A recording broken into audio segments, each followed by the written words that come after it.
وأحسن منك لم تر قط عيني وأجمل منك لم تلد النساء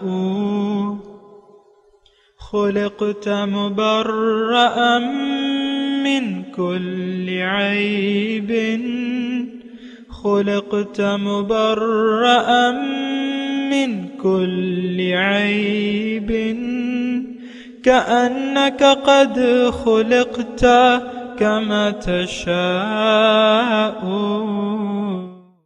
كتاب أنزلناه إليك مبارك ليدبروا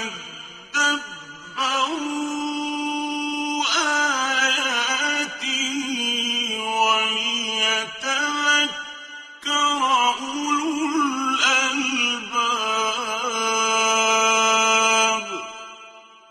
یہ کتاب برکت والی ہے جسے ہم نے آپ کی طرف نازل فرمایا ہے تاکہ دانش مند لوگ اس کی آیتوں میں غور و فکر کریں اور نصیحت حاصل کریں۔ اللہم صلی علی سیدنا محمد وعلی آل سیدنا محمد بعدد کل ذرۃ مئۃ الف الف مرۃ۔ سامعین و ناظرین کرام، السلام علیکم ورحمۃ اللہ وبرکاتہ۔ سامعین کرام، سورہ مومنون آیت نمبر 69۔ آج کے درس کا ایک ہی موضوع ہے، وہ یہ ہے کہ کیا ہم اپنے رسول کی اتباع کے لیے تیار نہیں ہیں؟ اس کے ساتھ سامعین کرام آج کے سبق کا آغاز کرتے ہیں۔ سب سے پہلے گزشتہ سبق کا آموختہ ہوگا حتى إذا أخذنا مترفيهم بالعذاب إذا هم يجأرون، یہاں تک کہ جب ہم ان کے امیر اور آسودہ حال لوگوں کو عذاب کی گرفت میں لیں گے تو اس وقت وہ چیخ اٹھیں گے۔ لا تجأروا اليوم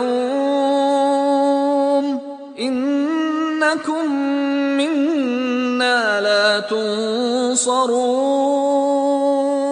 ان سے کہا جائے گا تم آج مت چیخو، بے شک ہماری طرف سے تمہاری کوئی مدد نہیں کی جائے گی۔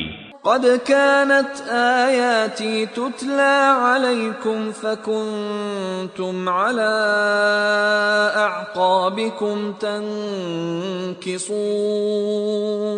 بے شک میری آیتیں تم پر پڑھ پڑھ کر سنائی جاتی تھیں تو تم ایڑیوں کے بل الٹے پلٹ جایا کرتے تھے۔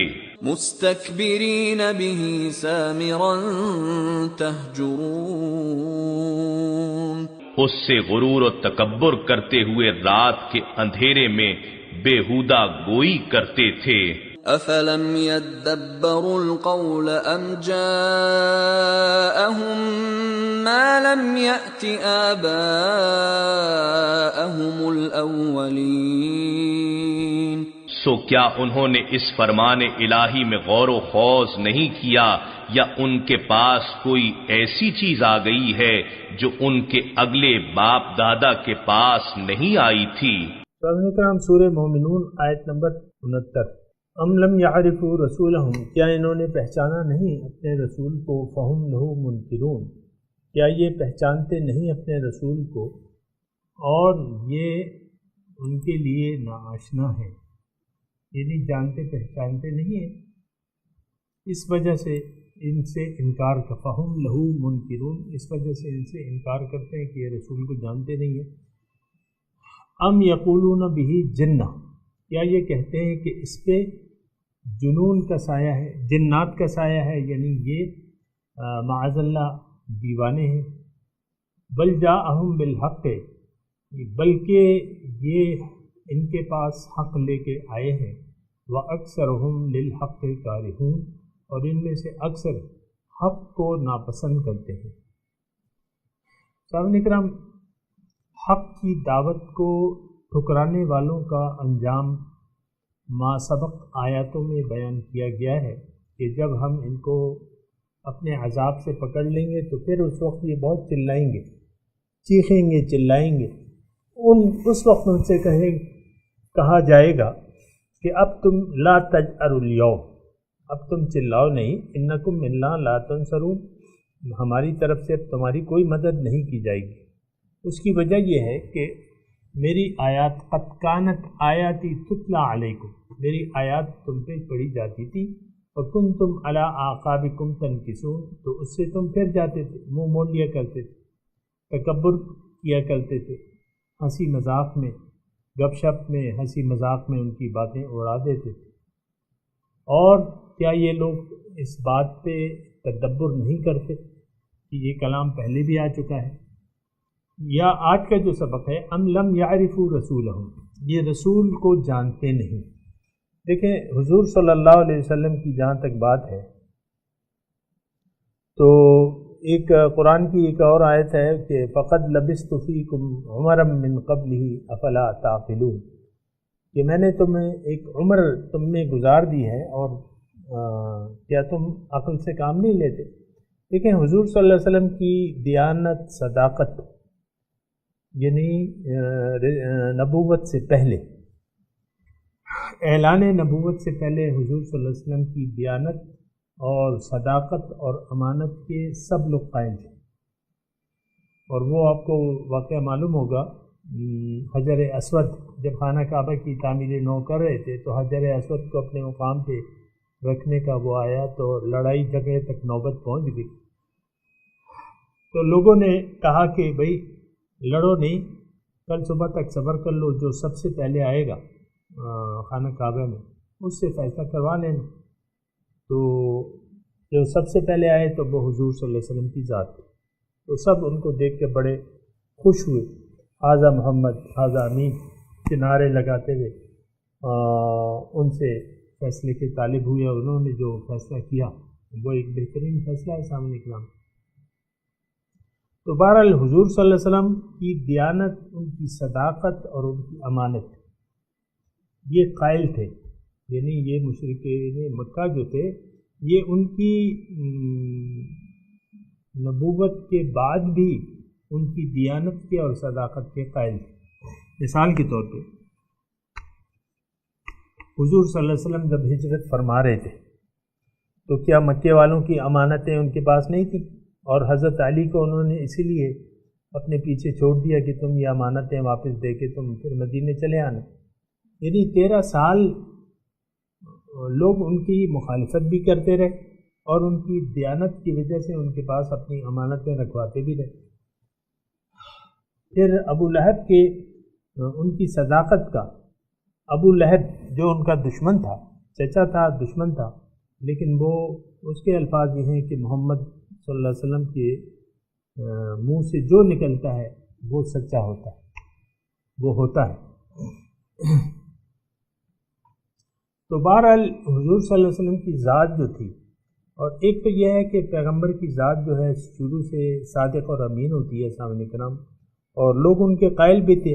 اور دیکھیں ایک اور بات میں آپ کو بتاؤں کہ جو تبلیغ تھی وہ انذر عشیرتک الاقربین، آپ اپنے نزدیکی رشتہ داروں کو ڈرائیے۔ 3 سال بعد جو ہے حضور صلی اللہ علیہ وسلم نے کوہ صفا پہ چڑھ کے ہر ایک قبیلے کو پکارا اور ان کو کہا، وہ مضمون میں مختصر کر رہا ہوں، ان کو کہا کہ بھئی تمہاری یعنی وہ واقعہ میں آپ کو یہ اس طریقے سے بیان کرتا ہوں کہ سب جب جمع ہو گئے تو حضور صلی اللہ علیہ وسلم نے فرمایا کہ دیکھو آج ہمارا کوئی دشمن نہیں ہے اور ہم پہ کسی کے حملے کا خطرہ بھی نہیں ہے، لیکن اگر میں یہ کہوں کہ اس پہاڑ کے پیچھے دشمن کا لشکر ہے اور وہ تم پر حملہ کرنے والا ہے اور تم اپنے بچاؤ کی تدبیر کر لو تو تمہارا کیا جواب ہوگا؟ تو وہ جو الفاظ تھے وہ تھوڑا سا آپ اپنے ذہن میں رکھیں۔ انہوں نے کہا، قوم نے جواب دیا کہ اے محمد آپ نے کبھی ہم سے جھوٹ نہیں بولا، ساری زندگی ہم سے سچ ہی آپ بولتے رہے، آج بھی اگر یہ بات آپ کہیں گے تو ہم مان لیں۔ تو پھر حضور صلی اللہ علیہ وسلم نے دعوت پیش کی، لیکن یہ ہے کہ ام لم یعرفوا رسولہم، کیا یہ اپنے رسول کو نہیں جانتے؟ نہ جاننے کی وجہ سے ان سے انکار کر رہے ہیں، وَهُمْ لَهُ مُنْكِرُونَ، یعنی ایسی بات بھی نہیں ہے کہ ان کو جانتے نہیں ہیں، کیوں اس سے انکار کر رہے ہیں؟ ام یقولون بہ جنہ، کیا یہ کہتے ہیں کہ ان پہ جنات کا سایہ ہے اور اس کی وجہ سے یہ بہکی بہکی باتیں کر رہے ہیں، سمجھ میں نہ آنے والی بات کر رہے ہیں؟ ایسی بات بھی نہیں ہے، بل جاءہم بالحق، بلکہ یہ تو ایک حقیقت لے کے آئے ہیں ان کے پاس، اور ان کی باتیں حقیقی ہیں، حق، ٹھیک ہے، بل جاءہم بالحق۔ اب حق کیا ہے؟ دیکھیں یہ حق کے الفاظ جو ہیں کہ وما خلقنا السماوات والارض وما بینہما الا بالحق واکثرہم للحق کارہون، وہاں بھی حق کے الفاظ ہیں، یہاں بھی حق کے الفاظ ہیں، یعنی یہ ایک سچی بات لے کے آئے ہیں، ایک حق دعوت لے کے آئے ہیں، ایک حق پیغام ہے، ایک سچا پیغام ہے، بل جاءہم بالحق، یعنی سمجھ میں آنے والی باتیں ہیں، سچی باتیں ہیں، سچی بات جو ہے وہ جلدی سمجھ میں آتی ہے، جھوٹ کا تو گورا دندا ہوتا ہے، تو اکثر وہ مطلب جھوٹی ہوتی ہیں، تو بل جاءہم بالحق، یہ پیغمبر تو سچ لے کے آیا ہے۔ اب سچ کیا بیان کر رہے ہیں حضور صلی اللہ علیہ وسلم کہ افحسبتم انما خلقناکم عبثا وانکم الینا لا ترجعون، قرآن کی آیت ہے، تمہارا کیا خیال ہے کہ میں نے تمہیں عبث پیدا کیا ہے، بے مقصد پیدا کیا ہے، اور تم میرے پاس واپس لوٹ کے نہیں آؤ گے، وانکم الینا لا ترجعون۔ تو ایک تو یہ ہے کہ یعنی میں سامعین کرام تھوڑی سی یہاں رک کے یہ حق کے بارے میں آپ کو بتاؤں کہ حق سے کیا مراد ہے یہاں پہ۔ دیکھیں حق سے مراد جو ہے وہ سچ ہے، اور سچ یہ ہے کہ انسان کا ظاہر اصل نہیں بلکہ باطن ہے، ایک سچ تو بڑا یہ ہے۔ پھر دوسری بات یہ ہے کہ انسان کا مقصود ظاہر نہیں بلکہ باطن ہے، یہ بھی سچ ہے۔ یعنی یہ وہ باتیں ہیں سامنے کرام جو ہم تھوڑی سی تدبر سے، سوچ سمجھ سے، عقل سے یہ اخذ کر سکتے ہیں، یعنی نقل کی بجائے اگر ہم عقل سے بھی کام لیں تو اس کو ہم معلوم کر سکتے ہیں کہ یہ سچی باتیں یہی ہیں۔ اور سچی بات میں نے آپ کو بتائی کہ انسان کا ظاہر جو ہے وہ اصل نہیں بلکہ یہ ایک مکان ہے جس کے اندر ہماری روح رہتی ہے، ایک سچ یہ ہے۔ دوسری بات یہ ہے کہ اللہ تعالیٰ نے انسان کا مقصد ظاہر نہیں بلکہ باطن کو رکھا ہے، یعنی ظاہر جو کچھ نظر آ رہا ہے اس کا مقصود نہیں ہے بلکہ یہ اس کی ضروریات ہیں، ضرورت کبھی مقصد نہیں بن سکتی سامنے کا۔ تو ایک سچ یہ ہے۔ پھر تیسرا سچ یہ ہے کہ انسان کا مقصود اللہ ہے، جو موجود ہے وہی مقصود ہے، جو موجود ہے وہی محبوب ہے، جو موجود ہے وہی مطلوب ہے، اور جو مطلوب ہے وہی معبود ہے۔ یہ سچ ہے سامنے کا، یعنی ایک معبود ہے، اللہ کے سوا کوئی معبود نہیں ہے، یعنی کوئی ایسی ہستی نہیں ہے جس کو مقصود حیات کے طور پہ ہم جان لیں۔ مقصود زندگی کا صرف ایک ہے اور وہ اللہ، تو یہ بھی سچ ہے۔ پھر اللہ تعالیٰ ہمیں بتاتا ہے کہ تمہاری کامیابی کا راز جو ہے وہ دین اسلام میں پوشیدہ ہے، وہ شریعت کی پابندی میں ہے، وہ رسول کی اطاعت میں ہے، وہ اللہ تعالیٰ کے سامنے سر جھکا دینے میں ہے۔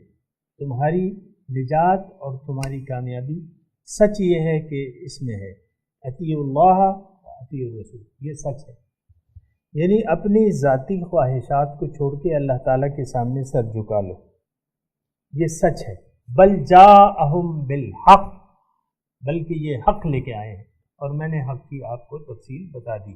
وَأَكْثَرُهُمْ لِلْحَقِّ كَارِهُونَ، اکثر لوگ حق کو ناپسند کرتے ہیں، یعنی دنیا کو محبوب، مطلوب اور مقصود بنانا چاہتے ہیں، دنیا ہی سے دل لگانا چاہتے ہیں، اور نفسانی خواہشات کے مطابق انسان اپنی آزادی کو اللہ کی غلامی میں تبدیل کرنے کے لیے تیار نہیں ہوتا۔ اللہ کی غلامی جو کہ حق ہے، اللہ تعالیٰ کی غلامی جو ہمارے مقصود تک پہنچنے کا ذریعہ ہے، تو اکثرہم للحق کارہون، سچ، اور جو سچ میں نے بتایا اکثر لوگ ان چیزوں کو حقیقت ماننے سے کراہت کرتے ہیں، اس کو ماننے کے لیے تیار نہیں کرتے۔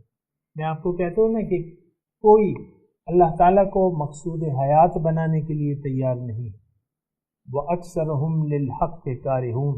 میں آپ کو کہتا ہوں نا کہ اللہ تعالیٰ کو محبوب واحد بنانے کے لیے کوئی تیار نہیں ہے، وَأَكْثَرُهُمْ لِلْحَقِّ كَارِهُونَ۔ اللہ تعالیٰ کو کوئی مطلوب واحد بنانے کے لیے تیار نہیں ہے، وَأَكْثَرُهُمْ لِلْحَقِّ كَارِهُونَ۔ اللہ تعالیٰ کو معبود واحد بنانے کے لیے تیار نہیں ہے، وَأَكْثَرُهُمْ لِلْحَقِّ كَارِهُونَ۔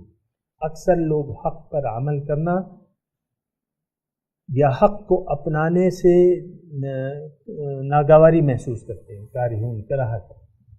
اچھا، اب اللہ تعالیٰ فرما رہا ہے وَلَوِ اتَّبَعَ الْحَقُّ أَهْوَاءَهُمْ۔ پہلے ترجمہ سن لیں، بڑی اہم آیت ہے کہ اگر اتباع کیا حق نے ان کی خواہشات کا، لَفَسَدَتِ السَّمَاوَاتُ وَالْأَرْضُ وَمَنْ فِيهِنَّ، تو آسمانوں اور زمینوں اور جو کچھ اس میں ہے ان میں فساد برپا ہو جائے گا۔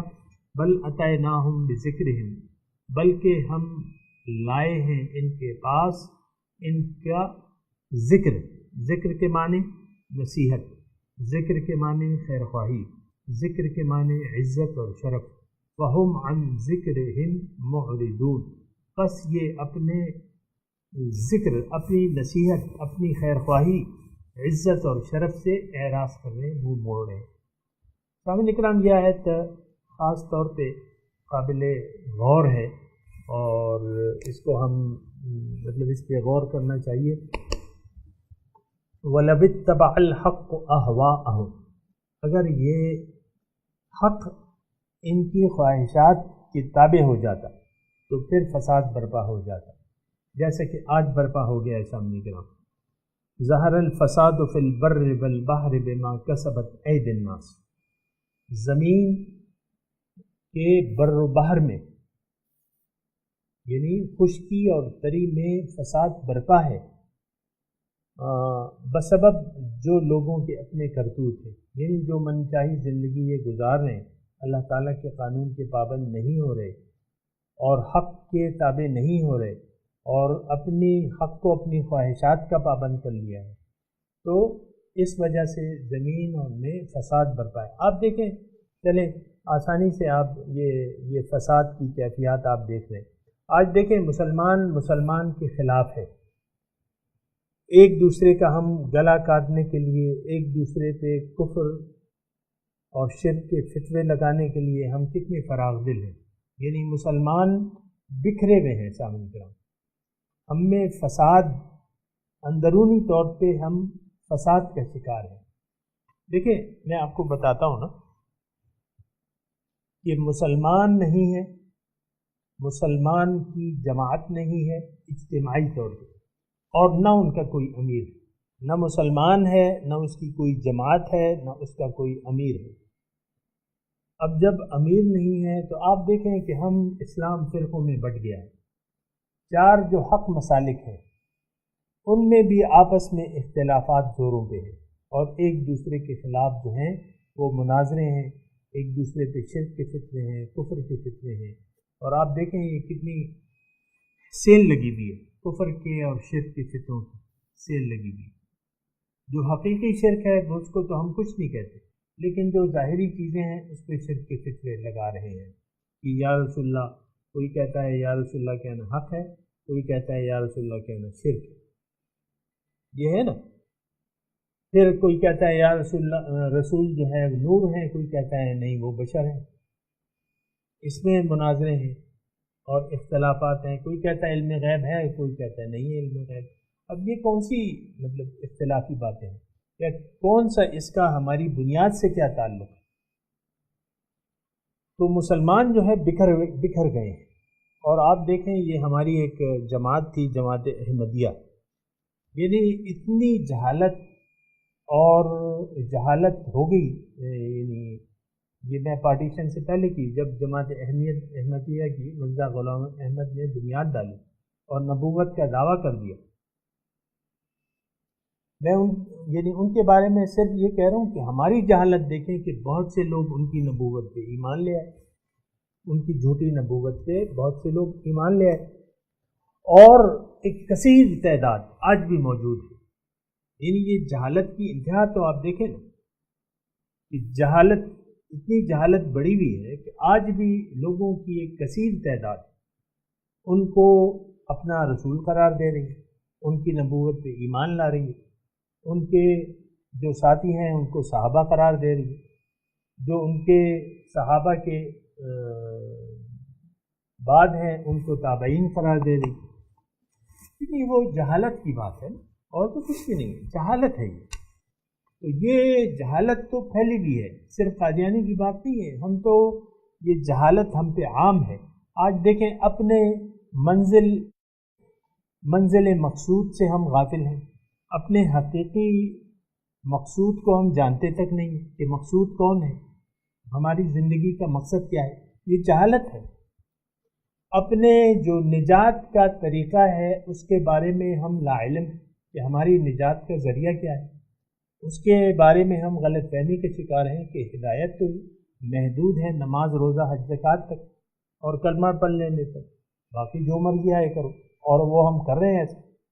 یہ آپ دیکھ رہے ہیں یہ جہالت کتنی عام ہے سامنے کرام، کہ ہدایت کے کامل اتباع کو ہم اہمیت نہیں دیتے، ہم ہدایت کی بعض چیزوں کو لے کے بعض کو چھوڑ دیتے ہیں۔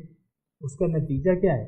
افتؤمنون ببعض الکتاب وتکفرون ببعض فما جزاء من يفعل ذلك منكم الا خزي في الحیاۃ الدنیا یوم القیامۃ یردون الی اشد العذاب۔ کتاب کے بعض حصے کو مانتے ہو اور بعض پہ عمل نہیں کرتے، اس کا بدلہ کیا ہے؟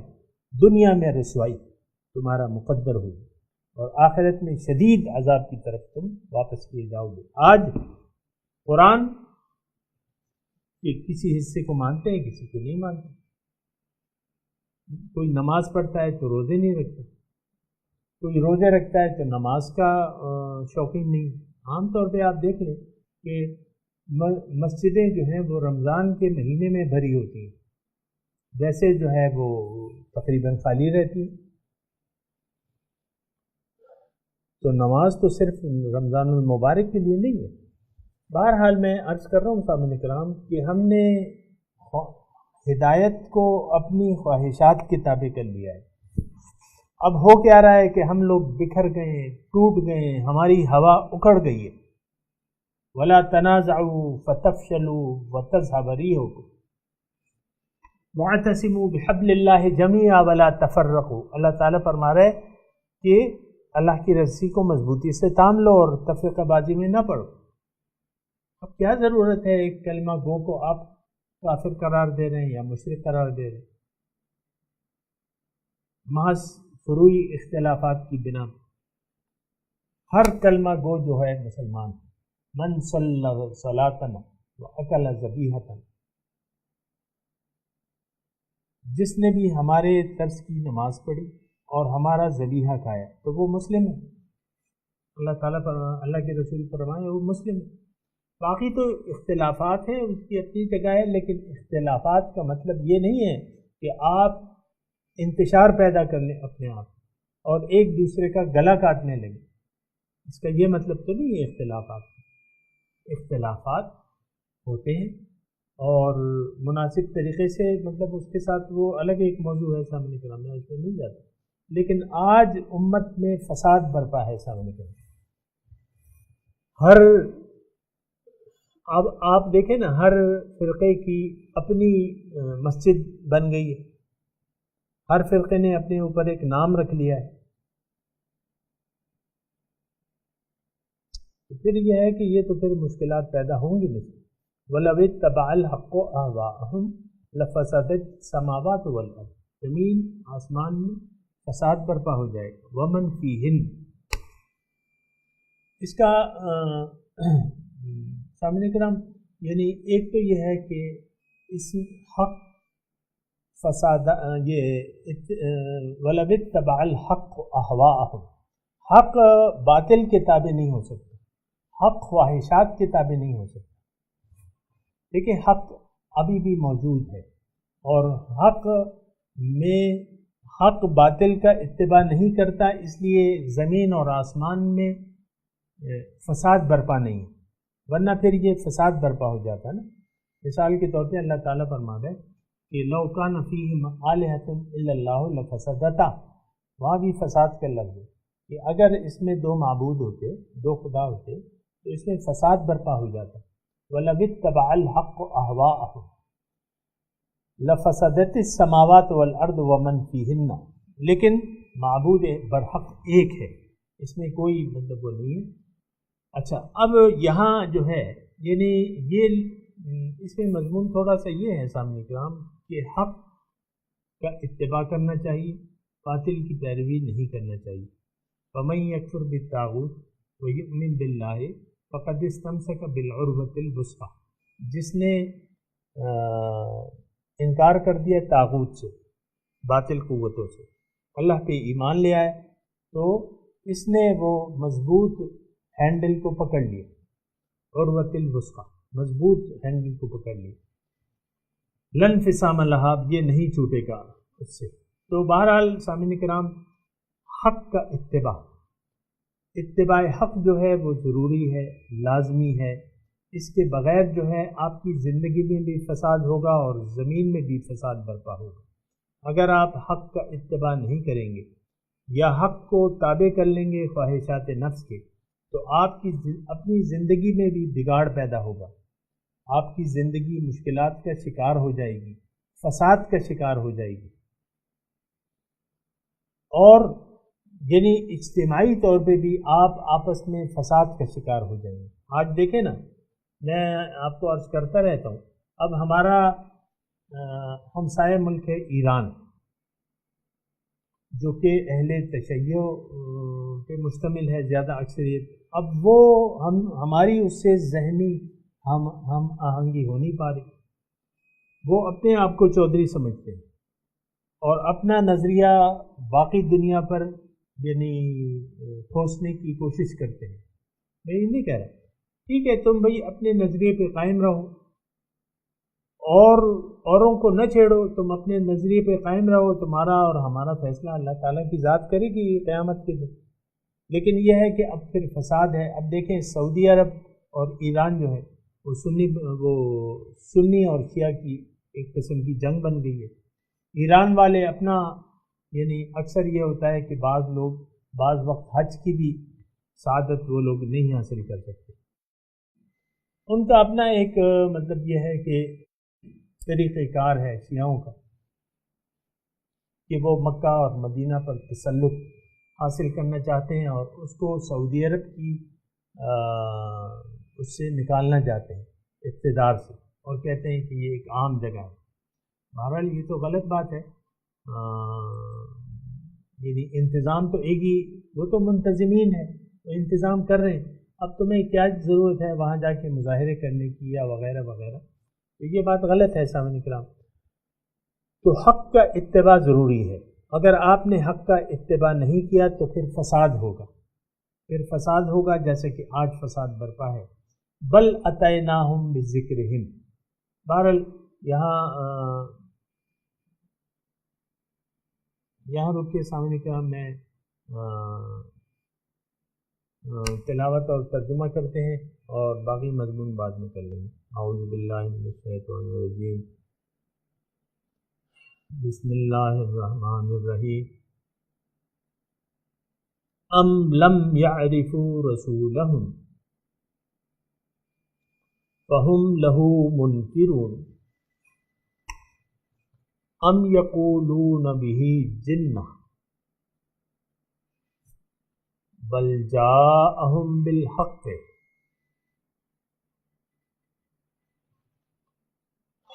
وَأَكْثَرُهُمْ لِلْحَقِّ كَارِهُونَ۔ ابھی اس کا ترجمہ سنا دیں۔ ام لم يعرفوا رسولہم،